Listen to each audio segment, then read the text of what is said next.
We, the jury, find the defendant, Antonio Armstrong Jr., guilty of capital murder as charged in the indictment. After 7 years and 3 trials, we finally have a verdict in the A.J. Armstrong case. You know, if you've been with us here on ABC 13, he was found guilty, convicted of killing his parents from back in 2016. So this has been a long process. Courtney Fisher, I know you've sat down with A.J. at least twice before this guilty verdict. So I mean, what do you make of all this? You know, long time coming. I can't stress this enough, Rita. We really saw A.J. Armstrong grow up in the courthouse. He was 16 years old when he killed his parents. We can now say that because that's what a jury believes. They have found him guilty, which is so strange. For 7 years, it's been charged, allegedly.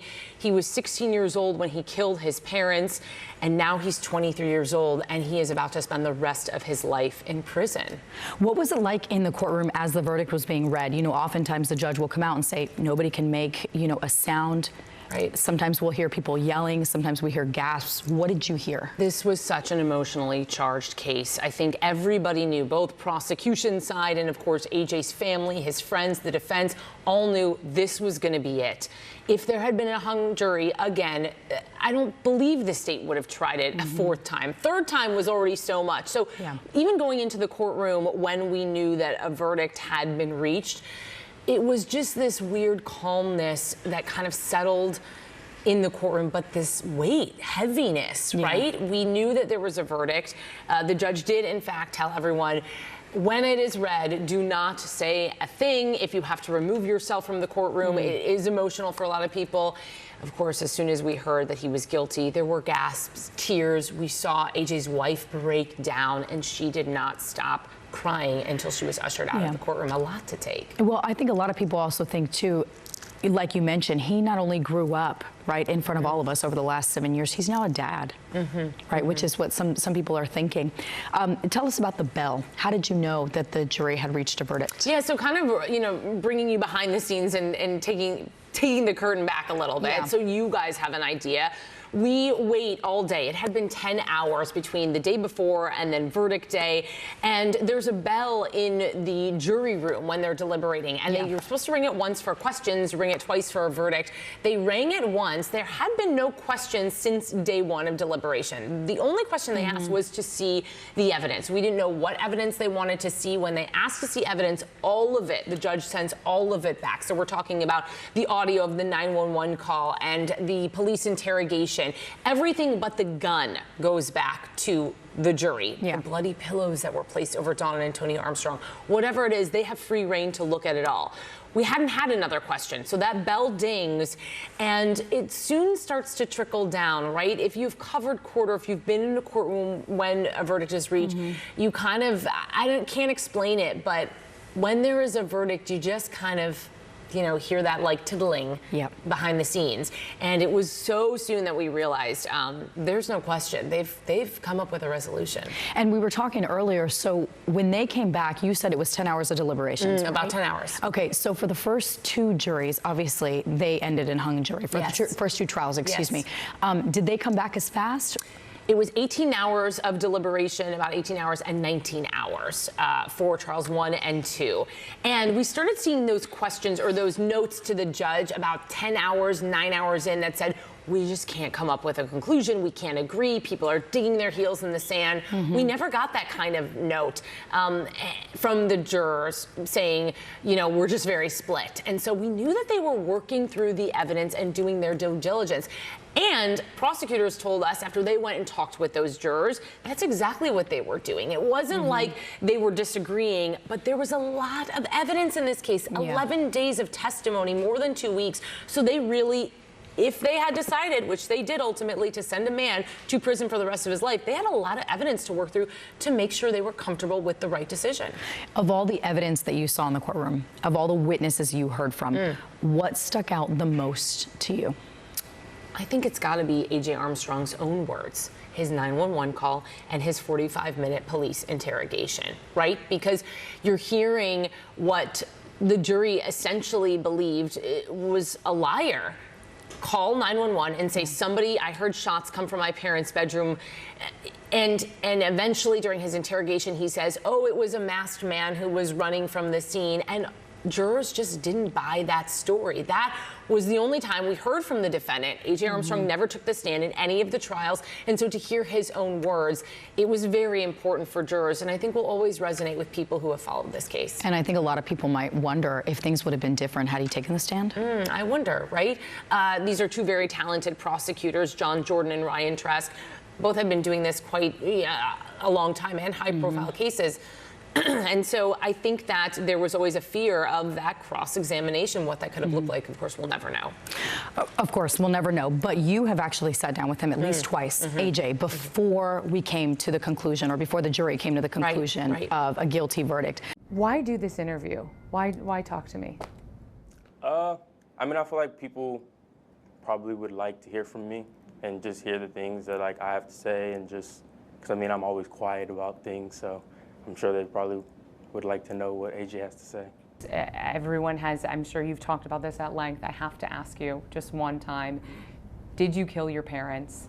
No, never, never. What do you want to say to them? I mean, for me, it's as simple as I didn't do it. It's just as simple as that.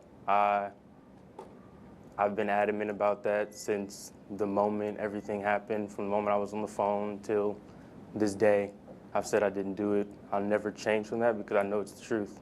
And for me, that's just, that's just the one thing that I really want people to know, because being in this situation and just that being a constant reminder that someone would even think that it's something that I would do. Like, it's just, it hurts. It's frustrating.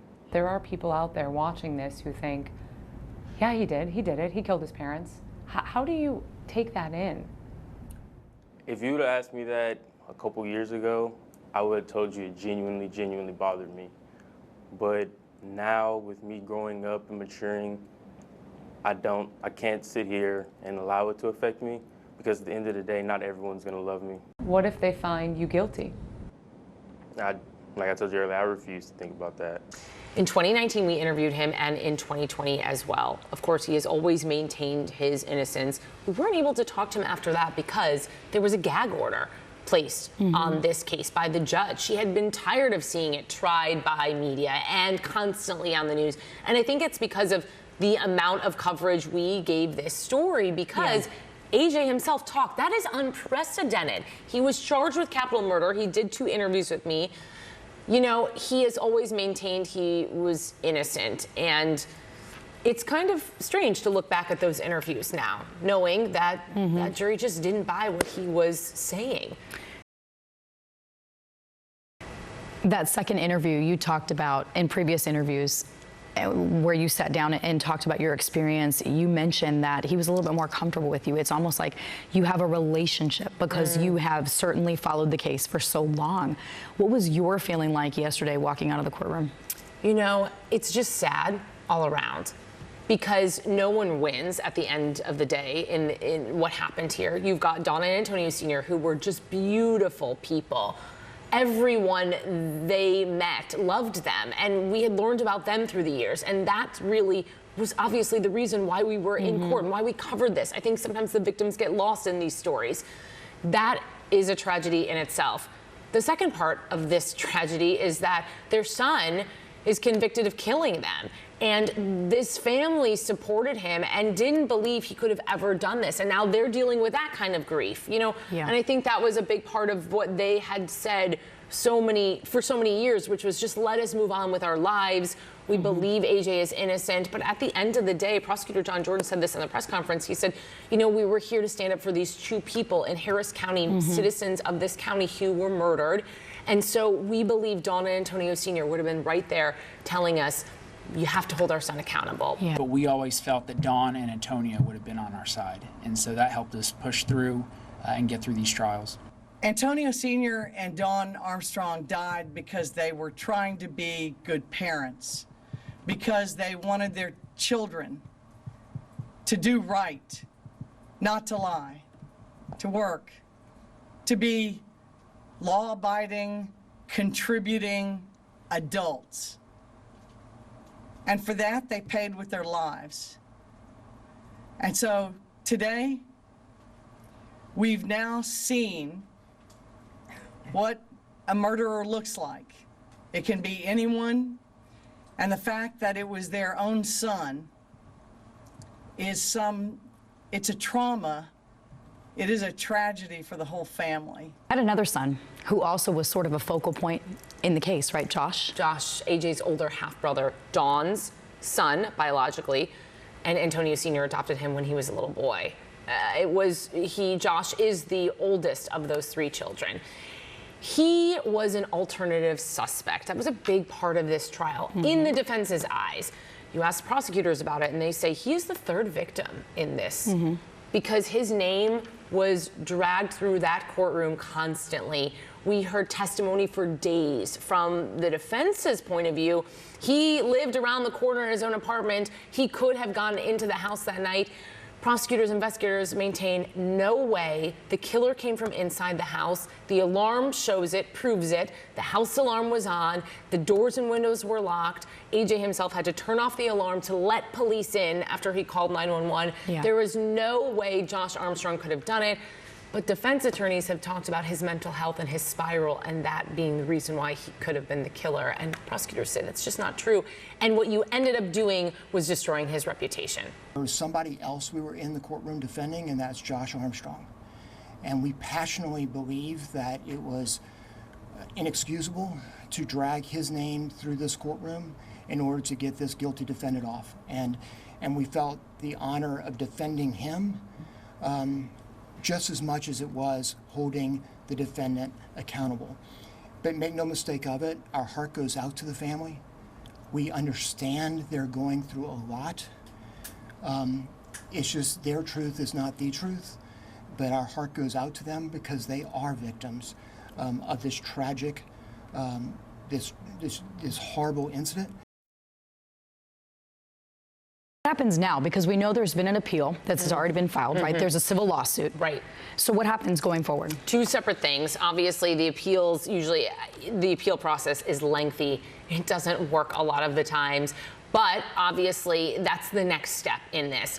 You know, before the verdict came down, AJ went to a different room with his attorneys, and we were all just waiting for them. And I think that's when everyone knew the heaviness of this could likely be a guilty verdict. And no doubt they were talking to him. Rick DeToto, defense attorney, came out after the verdict and said, we will always fight for AJ. He truly believes in his innocence. And I think that's the next step, is kind of going on appeal. He has to hire a different attorney, not to get too in the weeds, but an appellate attorney will have to now represent him. It's a totally different process. And then you've got this civil lawsuit filed by another different attorney, making complaints and accusations against the HPD department about blood planted, which investigators say is just not true. That blood evidence, of course, being the new evidence that we saw in trial 3 that hadn't appeared in trials 1 and 2.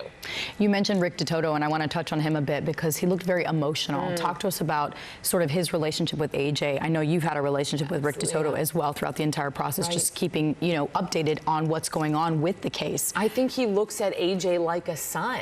16 to 23 years old. I mean, Rick has he'll tell anyone, you know, he has children that are close to AJ's age himself, and I think that he kind of looks at AJ as an adopted son. So of course it's emotional at the end of the day when you felt you've done everything you can, and now you have to say goodbye to your client as he gets fingerprinted and handcuffed and led away.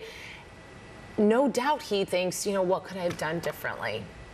So every trial is different. Every jury is different. It's impossible to predict from a last trial what's going to happen in the next trial. So it's just the risk involved in jury trials. Anything can happen. They're different people. And the other thing is the prosecution knew everything that we were going to do. And you know, it's very difficult to do it twice. It's almost impossible to do it 3 times. He's devastated, but he's one of the strongest young man I've ever known, and his family is amazing, and obviously they're devastated right now. This is a difficult time for them, but they will rally, and they will you know, help AJ and his young son and his wife get through this. Wow. Have you talked to him since? I think everyone this morning, the day after verdict, is just really kind of processing what had happened and just taking it all in. It's a lot to process. I've reached out, we're in conversation, but I think it's important to kind of give everyone some space right now. What about AJ? You think you'll reach out to him again? I mean, will there be another interview? You've sat down with him twice. I've talked to a couple bailiffs in the court, where the 178 Kelly Johnson's court, a lot of security on this case. It was a high-profile case, of course. Yeah. And I'm told that, he gets transferred, obviously spent the night in jail, and then he will be awaiting which prison he gets transferred to serve out his life sentence, possibility of parole after 40 years. But I'm told because it's a high-profile case, that transition will be fairly quick. It's not going to be a couple weeks here in the Harris County Jail. He could be in prison in days, less than a week. And so that's really the next step for AJ. But what a change. You go from 7 years he's been with an ankle monitor. He was in jail about 8 months after he was a juvenile, and then the whole case was transferred to adult court. He bonded out of jail. He has been home with his family since then. So it's waking up in jail this morning the rest of his life. Wow. What was it like for you covering this type of case, a high-profile case, the last 7 years? I know you've talked before. You got to change schedules. You got to rearrange sort of things in your own personal life to make sure you have the responsibility of getting the job done, which you have done. Yeah, thank you. I think you learn so much about our system, for better or for worse, right? You constantly, this idea of trying a case 3 times, that in itself was fascinating. I've talked to so many attorneys to learn insight into the system, obviously unprecedented for a case. And you think about the first trial and where we ended up in the third trial, it was like the evidence didn't change, not much. Again, that new blood evidence, that was a big part of the third trial.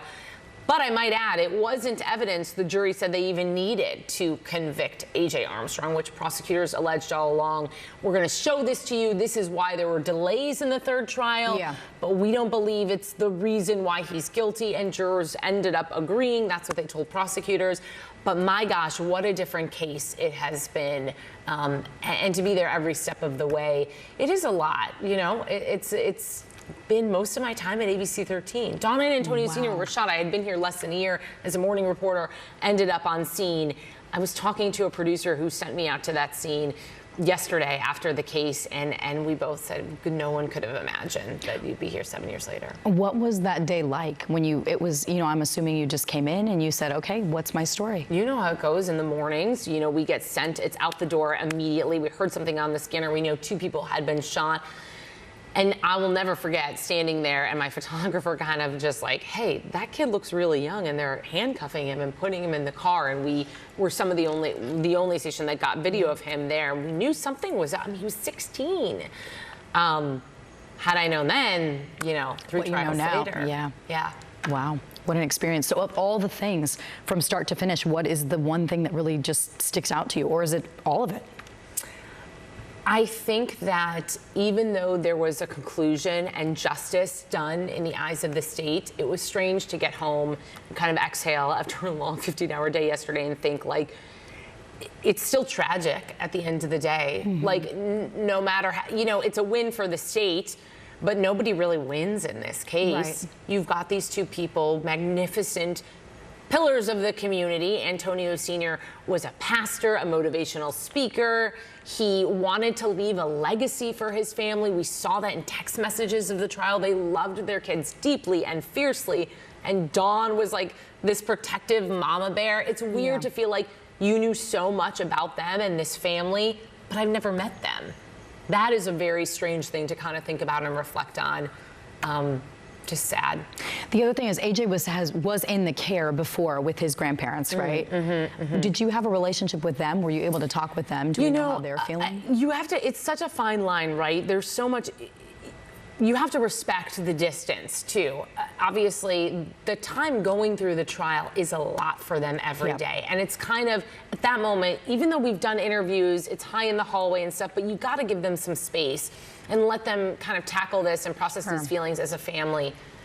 And so, yes, to see them every day and see family members, cousins, aunts, and uncles there supporting AJ, but at the same time, we kind of, you still know your role as a journalist, which is you can't really cross that line too much. Not to mention, I think they are probably feeling like they're reliving everything every single day in the courtroom, right? Absolutely. When it came to those text messages, you mentioned that I think there was a picture that was painted of a relationship between Dawn and her son, Josh, at one point. Dawn and her son, Josh, and, these family members, as far as his grandmother, Kay, Antonio Sr.'s mother, and Kayra testified on the stand.